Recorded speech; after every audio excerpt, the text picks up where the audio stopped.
Bonjour à toutes et à tous. Bienvenue dans le podcast 212 Cause, le podcast qui résonne avec les voix inspirantes du Maroc. Aujourd'hui, je vous reçois dans un tout nouvel épisode avec une nouvelle invitée qui me fait honneur aujourd'hui avec sa présence.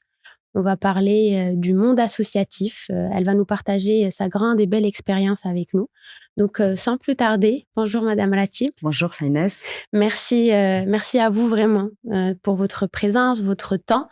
Je sais que vous êtes très prise en ce moment, surtout avec le mois de Ramadan. Vous êtes la présidente de l'association Babrayan. Est-ce que vous pouvez nous présenter, vous présentez-vous déjà, et par la suite nous présenter l'association? Très bien. Je m'appelle Fatem Zahra Ratib, donc je suis la présidente et la fondatrice de Babrayan. Babrayan, c'est une association qui s'occupe des enfants orphelins, abandonnés, qui sont dans la situation de précarité. C'est une association qui existe déjà depuis 2014, donc on est sur la 12e année.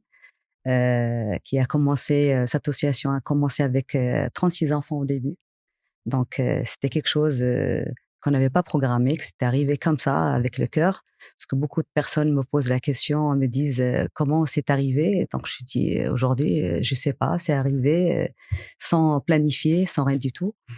Après, voilà, de ces 36 enfants qui sont arrivés dans une orphelinat, on est arrivé aujourd'hui à 450 enfants qui sont pris en charge. D'accord. Donc, il y a l'orphelinat et l'école.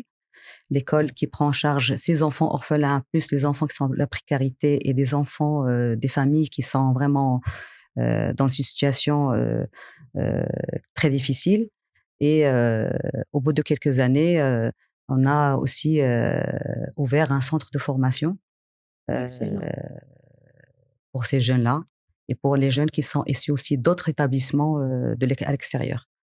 Voilà, donc c'est ça un petit peu ce qu'on fait, plus beaucoup d'actions solidaires, comme l'action de cette année de Ramadan, préparer 1200 ftours pour les gens qui sont dans la précarité.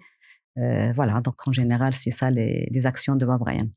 D'accord, on en discutait tout à l'heure, vous et moi, et on parlait du fait que, d'ailleurs, c'est tout le but, en fait, de mon podcast, c'est de faire, déjà faire découvrir à énormément de Marocains une réalité que peut-être beaucoup, malheureusement, ignorent. On entend des choses, on voit des choses, mais en fait, on se donne pas le temps, voilà, de réellement s'y intéresser. On parlera aussi bénévolat, mais durant toutes ces 12 années, parce que c'est énorme quand même, vous les avez sentis passer déjà ou pas Du tout, vraiment? du tout, sont passés vraiment en clin d'œil comme ça et là, on se dit, mais vraiment, ça passe vite, ça passe très vite. Alors, parlant de votre question, c'était de parler des gens qui sont pas au courant de. Exactement. euh, Bah écoutez, c'est vrai que beaucoup de jeunes aujourd'hui viennent chez nous. Donc, nous, on reçoit aujourd'hui à 6000 bénévoles jeunes qui nous suivent. C'est pas mal. Donc, on est une association qui est ouverte pour les bénévoles. Donc, on a la porte ouverte et les jeunes, ils viennent poser leurs projets, que ça soit pour aider les petits ou que ça soit dans n'importe quel besoin de l'association. Je vais parler de l'action de Ramadan aujourd'hui, par exemple. On a dans les 300 jeunes qui arrivent tous les jours pour aider pour cette action. Donc, ces jeunes qui viennent à tous les niveaux, que ce soit de l'école américaine, de l'école espagnole, de l'école publique. Donc, il y a un vivre ensemble.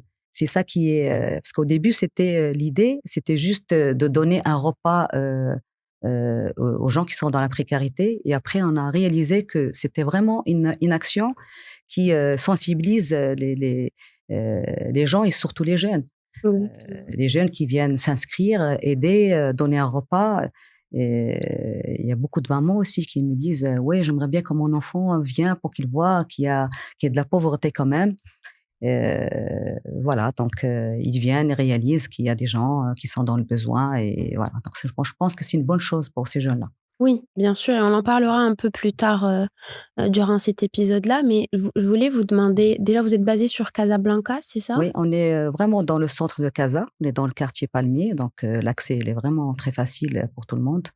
D'accord, Ouais. et du coup, comment ça se passe chez vous? Est-ce qu'il y a est-ce qu'un enfant est abandonné, par exemple, est-ce que c'est des mamans qui viennent abandonner leur enfant, dire qu'elles ne peuvent pas? Ou bien il y a un système? Est-ce qu'il Il y a quelque chose parce que beaucoup de personnes, des fois, se posent des questions, dire comment réellement ça se passe? En fait, l'admission, d'un enfant chez nous, il se fait sur plusieurs critères. D'accord, Chez nous, c'est des enfants qui sont abandonnés, c'est-à-dire qu'ils n'ont pas du tout de famille. Ils n'ont ni mère ni père. Donc c'est ça la condition numéro un. d'accord. Nous, on peut pas prendre un enfant qui a déjà un parent. On considère qu'il doit être mieux chez sa mère que d'être dans une institution, dans un établissement. D'accord. Donc il faut qu'il soit orphelin, qui n'a pas voilà, de père et de mère, Ni de famille? ni de famille. Bon, des fois, nous, on fait, déjà des enquêtes sociaux pour essayer D'accord. de trouver une famille, que ça soit, une grand-mère ou une tante ou quelque chose comme ça, et on encourage le c'est-à-dire que cet enfant revient dans la famille. Ça, c'est le travail qu'on fait. Mais en général, la majorité, 90 des enfants qui sont chez nous, ils n'ont pas de famille, du tout. Et Par comment ils contre, arrivent chez vous? bah, nous, les enfants arrivent à l'âge de 3 ans, pas avant. Donc déjà, ça, c'est parmi les aussi des critères. Donc il arrive à 3 ans jusqu'à l'âge de 18 ans, il reste chez nous, donc jusqu'à l'autonomie. D'accord. Après, ils viennent chez nous par des associations, surtout. On travaille OK. beaucoup avec l'Al-Lahsa, donc parce que l'Al-Lahsa, il a aussi, une autre mission. Elle reçoit les enfants qui sont, voilà, des bébés et cetera, et ils restent chez eux jusqu'à l'âge de 6 ans, D'accord. et après, nous, on récupère ces enfants-là. Les premières années, on a pris les enfants de 6 ans. Heu, C'était très difficile parce que, leur intégration dans les écoles, tout ça, c'était vraiment très compliqué, et la deuxième année, on a commencé à le prendre beaucoup plus jeune, à l'âge de 3 ans. Comme ça, il est déjà, au préscolaire, déjà à l'école, donc l'adaptation se fait plus facile. D'accord Ouais. et dans un quand même, comme on a parlé tout à l'heure, on est dans un pays où il y a énormément de sujets qui sont stigmatisés. Est-ce que l'abandon d'un enfant abandonné, un enfant orphelin, est-ce que vous sentez que même lui, c'est quelqu'un qui est stigmatisé dans cette Ah société-là? oui, oui, oui, c'était vraiment c'est un vrai problème. Je vais donner un exemple, nous, avant déjà d'avoir l'école, parce qu'on n'avait pas d'école avant, l'enfant, il était à l'orphelinat, après il sortait, allait à l'école comme tous les enfants. Donc, elle n'a pas été acceptée du tout. Donc, malheureusement, beaucoup de gens, considèrent que ces enfants-là doivent pas mélanger avec leurs enfants, parce qu'on a essayé de les mettre dans des écoles privées. Ça n'a pas marché. D'accord, Ça n'a pas marché. Ils étaient exclus, ils étaient dans des classes à part, que ce soit par les profs, que ce soit par les enfants. On a eu vraiment beaucoup de problèmes avec ces gens-là, et après on s'est dit: «Eh beh, écoutez, on va essayer de faire notre propre école». Donc c'est d'où l'ouverture de l'école Palmier à Bab Rayane, qui, voilà, il y a nos enfants orphelins du foyer et d'autres enfants qui viennent à l'extérieur, des mères célibataires, des familles qui sont dans la précarité et cetera. Pour voilà qu'il y ait un mélange, qu'ils restent pas, seuls. donc jusqu'à maintenant, il y a encore une stigmatisation au Maroc concernant les orphelins? Oui, malheureusement, oui, malheureusement. C'est vraiment un vrai sujet, donc c'est pour ça que nous, on essaye, de changer un petit peu, les esprits un peu pour que les gens, voilà, soient plus sensibles, à ça, et c'est un vrai travail, un vrai travail. D'accord et est-ce que vous pensez qu'il y a un travail qui se fait au niveau des écoles en général, de sensibiliser les parents? Parce que je trouve que les écoles aussi, elles devraient s'imposer en Bien sensibilisant les sûr, parents. bon, nous, on essaie déjà d'aller faire ces écoles-là, leur exposer, voilà, le projet de Bab Rayane. Il y a beaucoup d'écoles voilà, qui vont avec nous dans ce sens-là. Donc on fait des partenariats avec ces écoles. Très Donc bien. ces écoles viennent nous voir, ils voient les enfants et cetera, et la même chose, nos enfants, ils partent les voir. Comme ça, il y a pas il y a pas de différence. Mmh. Donc on réussit, voilà, avec les écoles, à essayer d'intégrer ces enfants, et que même leurs enfants, et qu'ils voient qu'il y a des enfants qui sont dans la précarité, et à leur tour, ils peuvent aider aussi, voilà, donc D'accord. J'ai une question qui me trotte dans la tête, c'est pourquoi Ryan? Bab Ryan? Pourquoi ce prénom-là? heu, pourquoi Ryan? C'est en fait, c'est le nom de mon fils. C'est le D'accord, nom de mon fils qui est décédé, d'accord, il y a 13 ans. Donc on va dire que voilà, bah, Brian, il est né d'une douleur, heu, voilà, donc d'accord, voilà, donc c'est ça. c'est l'histoire, en fait, derrière Bab Ouais, Ryan. une histoire, ouais. et en fait et c'est bien, c'est beau d'en faire une cause, je comme vous le savez, je suis psychologue et quand j'accompagne énormément de personnes durant un parcours de deuil, je leur dis: «Je trouve que la plus belle chose que l'on puisse faire après le départ de quelqu'un, c'est de l'honorer et de continuer à l'honorer dans le temps» et quand on crée une cause avec un symbole et avec une histoire et on continue à se battre, je trouve que c'est vraiment très beau comme ça quand on honore ceux qui nous ont quittés. Vous en pensez quoi? Écoutez, moi, au début, comme je disais tout à l'heure, c'était pas quelque chose que j'avais planifié, donc c'était pour moi une survie, tout simplement. C'était, c'était la seule chose qui pouvait, voilà, m'oublier, on va pas dire oublier ma douleur, mais qui pouvait, voilà, surmonter cette douleur. Donc c'est arrivé comme ça et j'étais pris dans, voilà, dans ce projet et c'était des choses qui m'ont occupé, on va dire plutôt ça.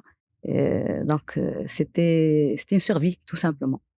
Et après avec le temps, les choses, ils ont commencé avec, des petits enfants qui sont arrivés, après d'autres et voilà et les choses, ils sont continuées et aujourd'hui, voilà, on est arrivé à ce beau projet, que j'espère inch'Allah qu'on va transmettre, aux jeunes, pour Bien qu'ils puissent sûr, le continuer. Voilà. bien sûr et à aucun moment durant tout ce parcours, ça a été trop douloureux ou vous êtes dit que c'était pas peut-être, pour vous? Parce que bon, là, c'est un grand projet, mais on reste des êtres humains qui accompagnent et j'imagine qu'il y a beaucoup de personnes qui dépendent de vous, qui vous êtes très sollicités, donc c'est énormément d'énergie, c'est beaucoup de charge mentale. Est-ce qu'il y a des moments où vous sentez que peut-être c'est votre limite et comment garder aussi cet équilibre? Écoutez, je suis une mère, donc voilà, une mère, elle prend soin de ses enfants et c'est pas tous les jours, facile. Donc c'est clair que tous les jours avec ses enfants, on a des difficultés et tous les jours, c'est pas, heu, chaque enfant a son parcours, chaque enfant il a ses traumatismes, chaque enfant a son histoire. Heu, c'est douloureux, c'est des douleurs qui se répètent tout le temps. Après on a eu des enfants qui sont arrivés chez nous, qui sont partis, parce qu'on a trouvé leur famille. Il y a des enfants qui étaient adoptés. Donc on vit toujours des choses qui sont pas douloureuses, mais c'est on va dire, c'est des ruptures ou quelque chose, voilà, des choses qu'on les vit. On vit ça tous les jours et moi je considère que voilà, c'est ça la vie en fait. Oui, La je vie, suis c'est d'accord ça, avec vous. ça nous construit, ça nous élève, ça nous donne un sens. On sent qu'on est utile. Heu, rien n'est facile. On va pas dire que oui, tout est beau, c'est au contraire, Et vous développez une grande résilience dans le temps. exactement, ouais. Vous avez parlé de sens, c'est quelque chose dont je parle énormément durant mes podcasts et dans mon contenu et beaucoup de personnes me disent: «Mais c'est quoi le sens?» Mais justement, je pense que chacun de nous, en fait, arrive à trouver son propre sens à sa Mmh, vie, à sa quête, à mmh. son histoire, à sa douleur. Tout à l'heure, quand j'ai parlé de votre deuil et merci de partager votre histoire avec nous, c'est que beaucoup de personnes pensent que en oubliant, en refoulant, en faisant comme si de rien n'était, c'est comme ça qu'ils vont arriver à dépasser ça, alors que non. En psychologie, on le dit très souvent, on répète les mêmes cycles. Mais quand on en fait, en fait, quand une cause, on en fait quelque chose de voilà, qui a une raison et on la partage et regardez maintenant toutes les personnes, tous les enfants que vous aidez, c'est quand même énorme. J'imagine qu'il y a 12 ans, vous pensiez pas du tout que ça Ah oui, allait, du tout, des fois, c'est vrai que, je suis vraiment dans le projet, donc des fois, on est vraiment dans le sujet, mais c'est m'arrivé 2-3 fois pendant ces 2 années et par moments, je dis: «Waouh, c'est vraiment c'est bien, c'est super de voilà, d'aider ces jeunes, d'être là à côté d'eux, heu, à ces enfants qui n'ont pas de soutien familial, qui n'ont pas de que je sois leur, on va dire, je sais pas comment expliquer, c'est-à-dire, moi quand je rentre à Bab je vois les yeux des enfants, comment ils me voient, comment ils me regardent, donc je sens que, d'être un repère, j'imagine. je suis leur repère, je suis, leur famille, donc ça c'est quelque chose qui est vraiment ça me nourrit Et c'est beaucoup. courageux, je trouve vraiment parce que, les enfants, bon, c'est pur, Mmh. c'est innocent, Oui, c'est fragile aussi. C'est tellement fragile, c'est tellement vulnérable, hem et c'est beaucoup de responsabilités oui, aussi bien parce que sûr. vous êtes responsable de leur protection, de leur éducation, j'imagine aussi de leur avenir quelque Oui, part. bien sûr. Vous sentez Bah oui, bien cette... sûr, on a des enfants, comme j'ai expliqué, qui arrivent à 3 ans et restent chez nous jusqu'à 18 ans. Là, on est les premiers enfants, ils sont partis parce que quand ils sont arrivés, ils avaient 3, 4, 5, 6 ans. On a des enfants qui ont 18 ans, qui sont partis de Bab Rayhan.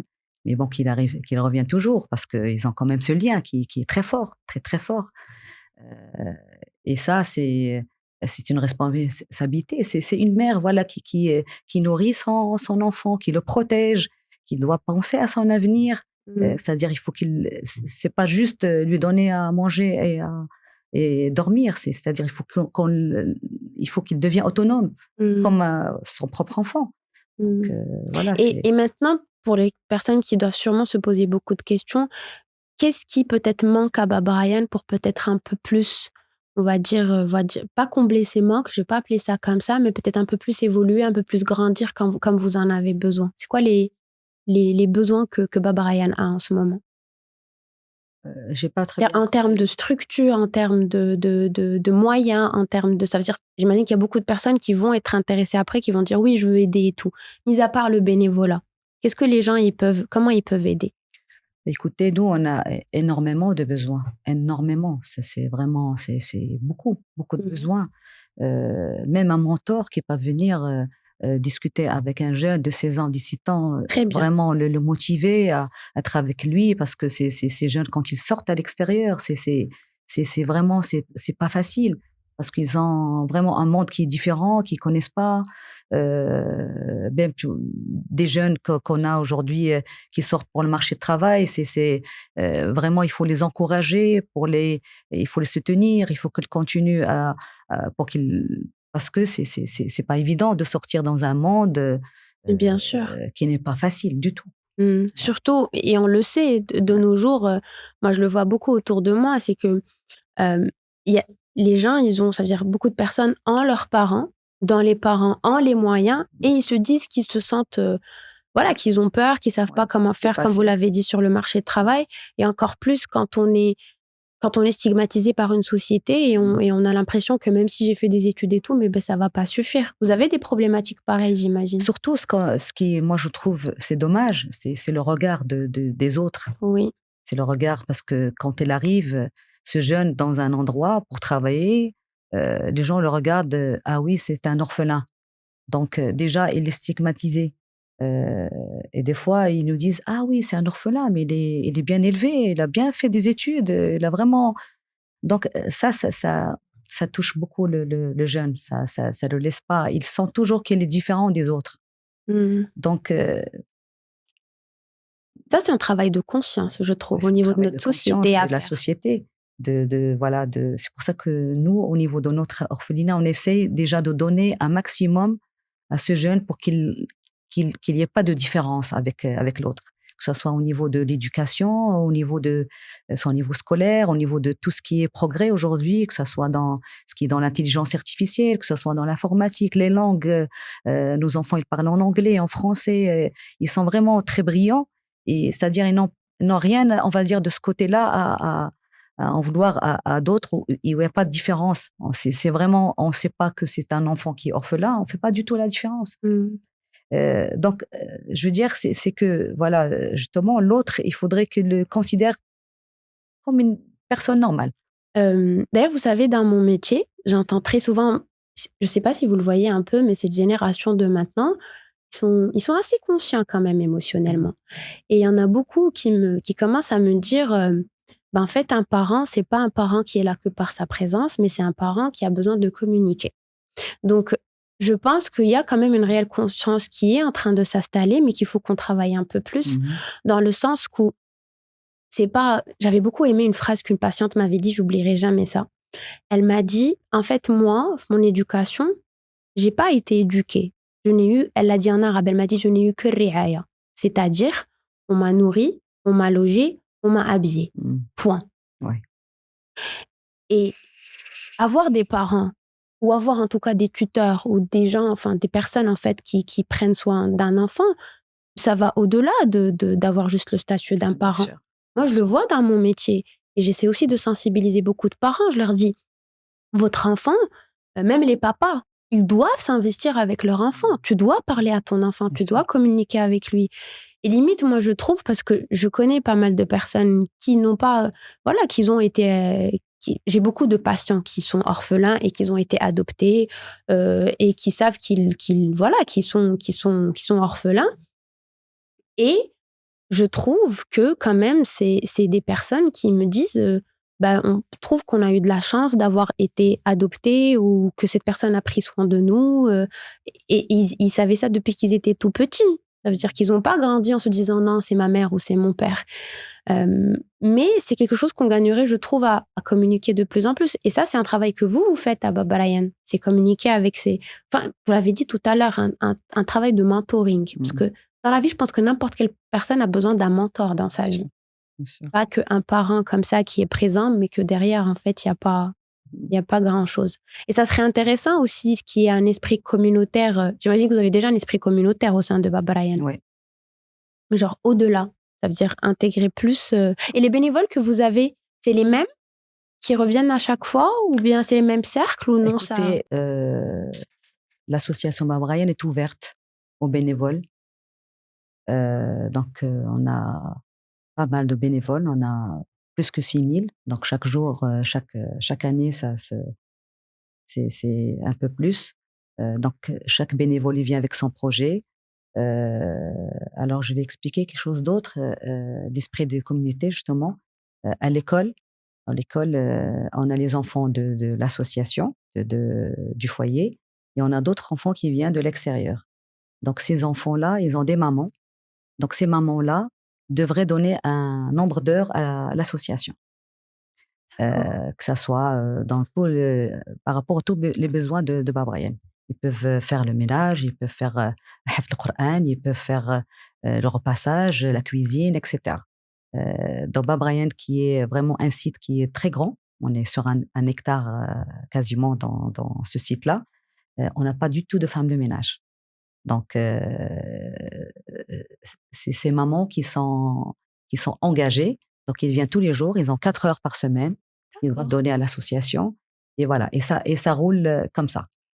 Alors les bénévoles, vous avez parlé tout à l'heure des est-ce que vous avez des anciens? Oui, on a ceux qui sont arrivés depuis le début, ils sont là. Donc c'est eux qui transmettent encore le bénévolat aux autres. Je vais dire, un exemple, par exemple, pendant ce mois de Ramadan, on a, heu, on a des bénévoles qui viennent, de partout du monde. Mmh. C'était des jeunes qui étaient, au collège, au lycée au début. Maintenant, ils sont, aux États-Unis à continuer leurs études, en France, et cetera. Ils prennent des congés pour venir au mois de Ramadan pour cette action de Ramadan, et ça, moi, je trouve ça extraordinaire. C'est Heu, magnifique. on a cette action, donc comme j'ai expliqué, avec 1 200 ftors par jour. Il est aujourd'hui géré d'une manière, bénévole à 100. C'est-à-dire aujourd'hui, moi, j'interviens même pas. Ça y est, tout ce que je fais, c'est que voilà, je leur prépare tous les denrées qu'il faut pour, préparer tout. L'organisation, elle est posée et ça roule vraiment tout seul. Mais c'est Vraiment, ça il y a la réelle c'est ça, transmission, en fait. voilà, donc c'est ça, donc c'est eux-mêmes qui reçoivent, un bénévole, il vient pour faire le service. Ils peuvent s'inscrire sur le net. Mmh. Donc bien sûr, on travaille d'une manière, très moderne, parce que c'est les jeunes qui gèrent ça, donc il y a vraiment des inscriptions, sur les sites, et cetera. Les jeunes, reçoivent les bénévoles et après leur montrent, qu'est-ce qu'ils doivent faire, et cetera, et voilà, donc chacun fait son rôle. Moi, j'arrive, je regarde ça, et on a des centaines de jeunes qui arrivent tous les jours, et voilà, et ça roule, ça roule. C'est incroyable et moi je crois énormément et je le dis tout le temps, hein, à cet esprit communautaire, au bénévolat. Moi-même je dis toujours à mon entourage, aux parents, à mes patients, je leur dis: «Allez vers» surtout ceux qui sont surtout le parcours de médecine.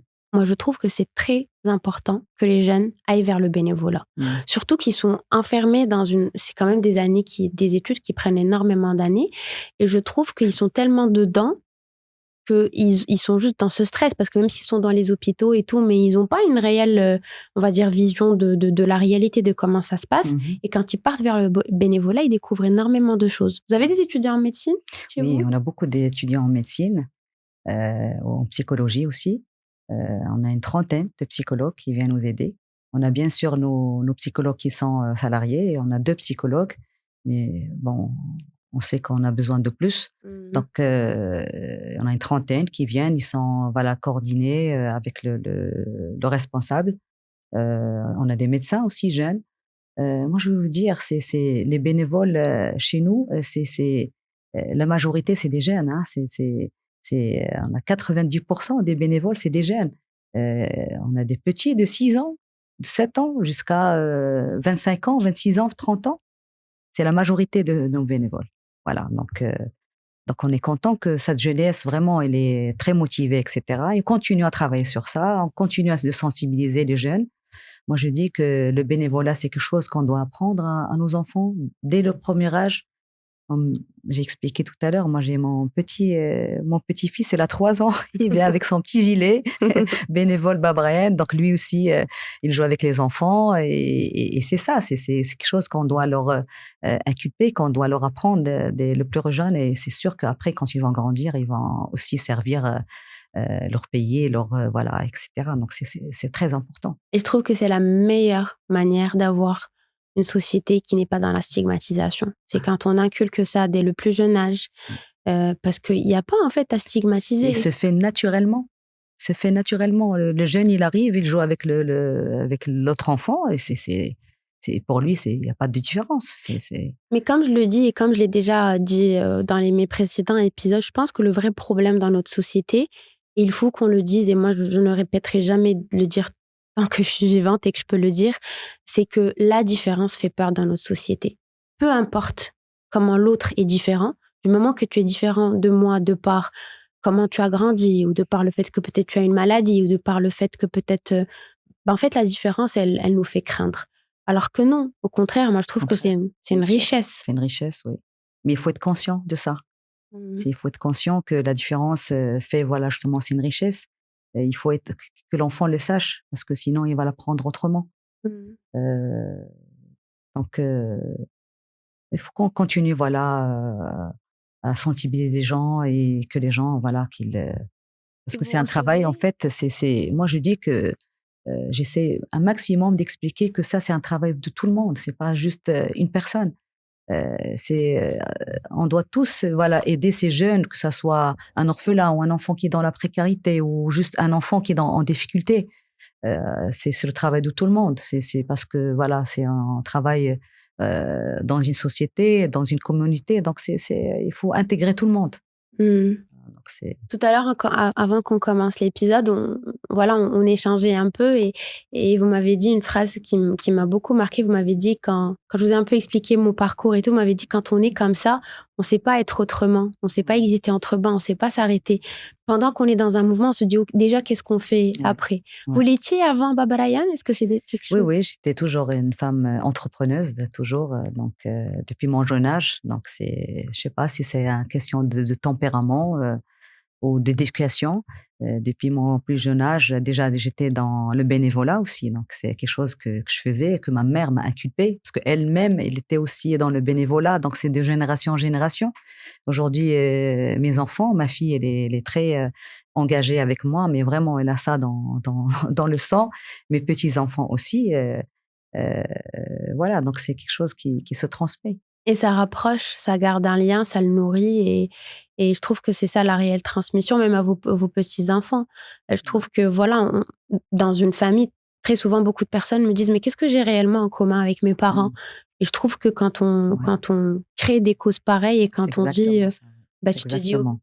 Voilà, on a c'est» un projet commun. Voilà, un projet où chacun, voilà, qui nous réunit, qui nous unit, mmh. pour la même cause.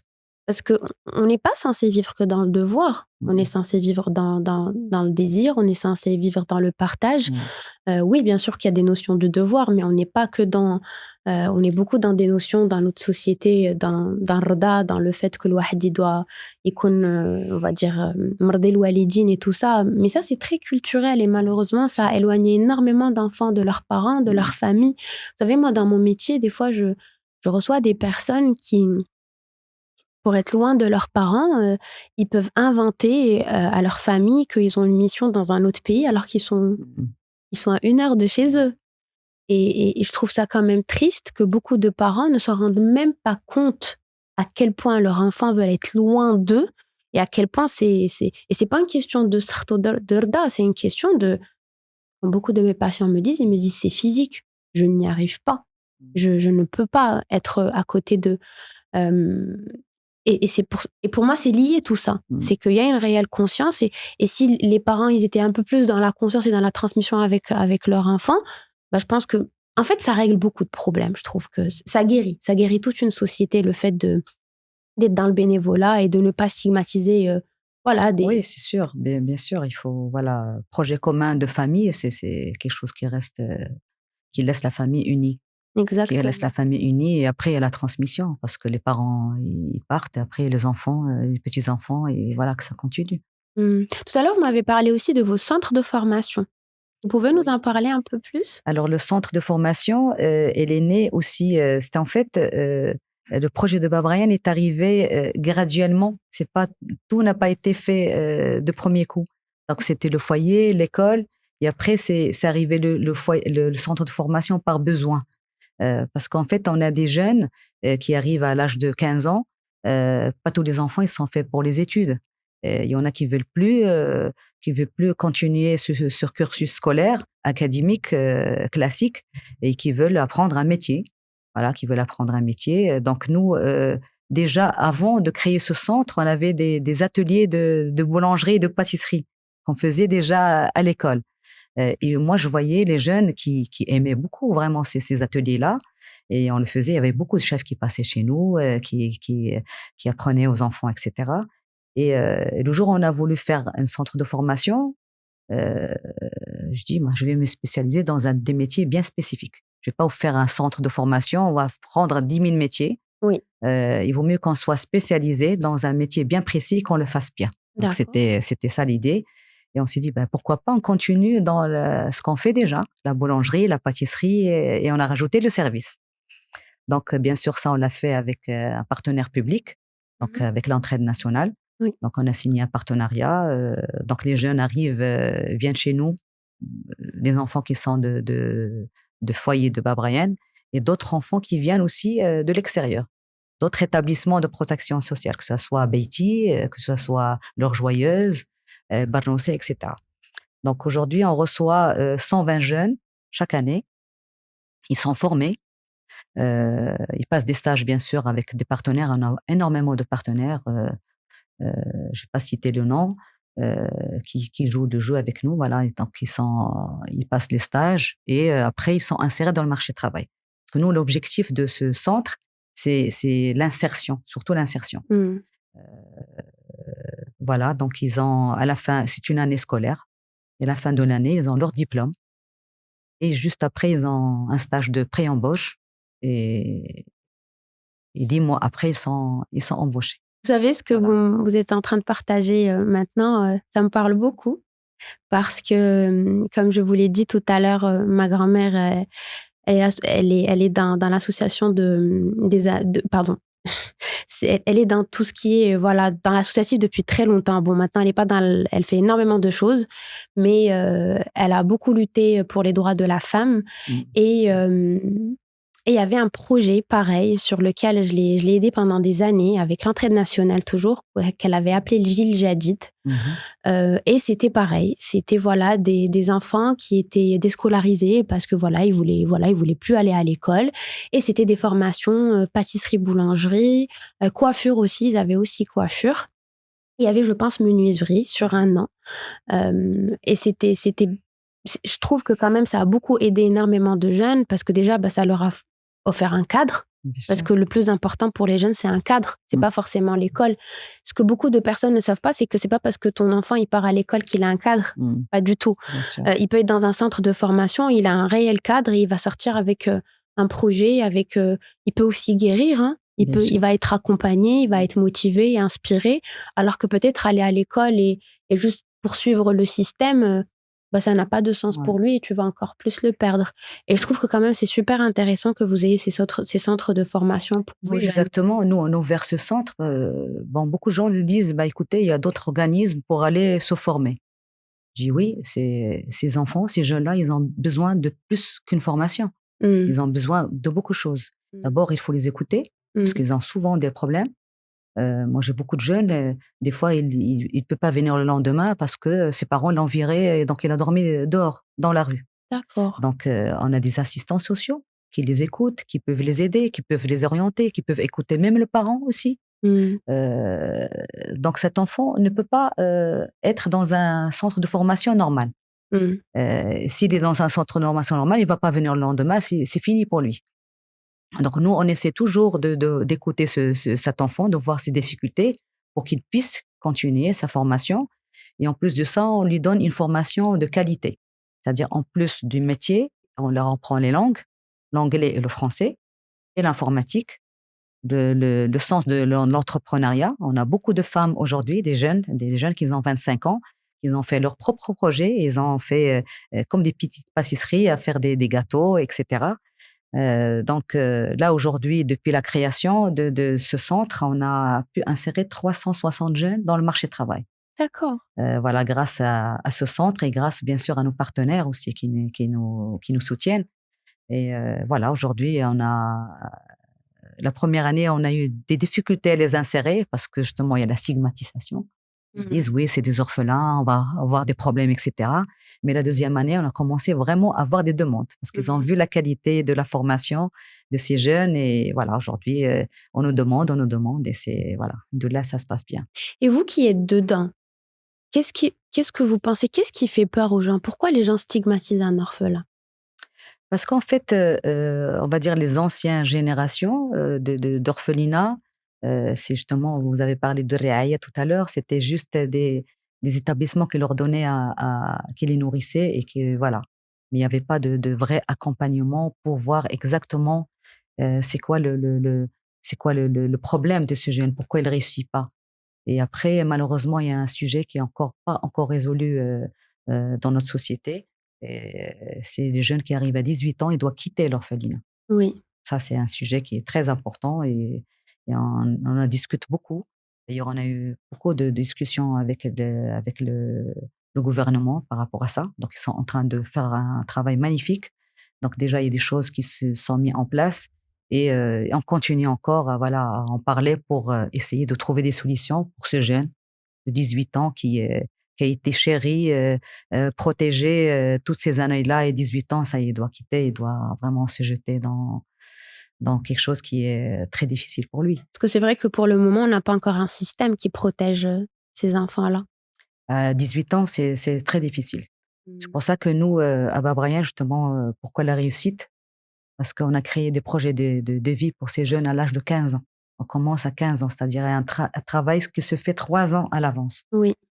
On le forme, on le protège, on lui donne les outils pour devenir quelqu'un de solide, pour qu'il puisse le jour, où il sort à 18 ans, il est vraiment, bien soutenu et bien prêt pour la société à l'extérieur. Mmh. Ouais. En tout cas, moi aujourd'hui et vraiment merci pour votre présence parce que c'est un sujet qui, voilà, qui me touche beaucoup dans le sens où ce que mon métier m'a appris en tout cas et même ma vie dans l'associatif m'ont appris, c'est que il faut pas craindre quelqu'un parce qu'il n'a pas de parents ou parce qu'on a encore cette culture ديال أصله فصله, enfin vous j'imagine que vous entendez beaucoup cette phrase. Mmh. Moi, elle a tendance à énormément m'énerver parce que je trouve qu'il y a pas pire, en fait, pour juger, stigmatiser quelqu'un, pour lui dire, d'où tu viens ou bien c'est qui tes parents. Bah, si tu n'as pas ça, c'est que tu es personne. Alors que non, en fait, il faut s'intéresser au parcours des gens. D'ailleurs, vous savez, quand on voit, en fait, le taux de criminalité ou bien les personnes qui commettent, on va dire, voilà, énormément de crimes dans la société, c'est des personnes qui ont grandi avec leurs parents. Donc cette idée, en fait, que beaucoup de gens ont, pas que dans notre pays, hein, un peu partout dans le monde, je trouve qu'elle est complètement erronée. Comme je l'ai dit tout à l'heure, c'est l'accompagnement, c'est comment j'ai été accompagnée, qui Oui. m'a mentorée, Que heu je sois orphelin ou pas, c'est ça. Ouais, exactement. Et vous l'avez dit tout à l'heure, les traumas, c'est pas parce que j'ai des parents, j'en ai pas, que j'aurai des traumas ou pas. ouais, On ça. n'est pas à l'abri on n'est pas à l'abri de ça. Et je vais un tout petit peu revenir vers un peu sur votre vie de femme, de maman. Vous êtes aussi grand-mère. Comment vous maintenez l'équilibre? Parce que comment vous parlez de Bab Ryan, ça se voit que c'est voilà, c'est votre famille aussi. Bah, oui, c'est ma famille, ça me prend, quasiment, on va dire, tout mon temps. de A à Z. Moi, je me réveille le matin, j'ai mes projets dans ma tête et je rentre à 18h, 19h du soir. C'est toute ma vie. Bon, on va dire, j'ai la chance que, voilà, ma fille, elle est mariée, elle a ses enfants. Donc, j'ai pas d'enfants à la maison. Donc, mon mari est engagé avec moi aussi dans cette aventure, ma fille aussi. Donc j'ai le temps à donner à Bab Ryan. Voilà, donc voilà, je travaille pas. Donc mon travail, c'est Bab Ryan. Jusqu'à aujourd'hui, j'étais la présidente, la fondatrice et même la directrice. Cette année, je suis sur un gros projet Mmh. qui est la structuration de Bab Ryan. Heu, je voudrais que ça passe d'une fondatrice à une institution. Heu, Parlant de la transmission, je voudrais, voilà, qu'aujourd'hui, je suis là, mais demain je pourrais ne pas être là. Heu, donc il faudrait que Bab Ryan soit que je sois pas indispensable pour Oui. Bab Ryan, et que même, aujourd'hui, si on doit dupliquer, donc on a tout ce qu'il faut pour, faire un Bab Ryan 2, un Bab Ryan 3, et cetera.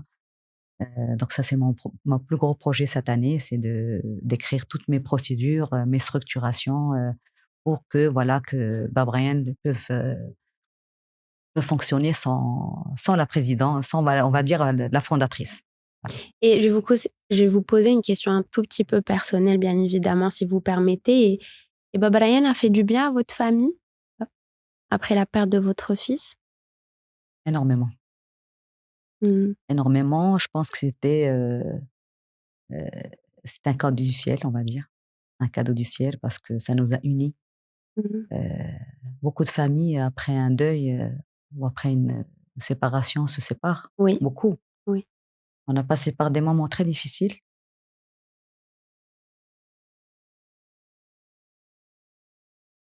Prenez le temps.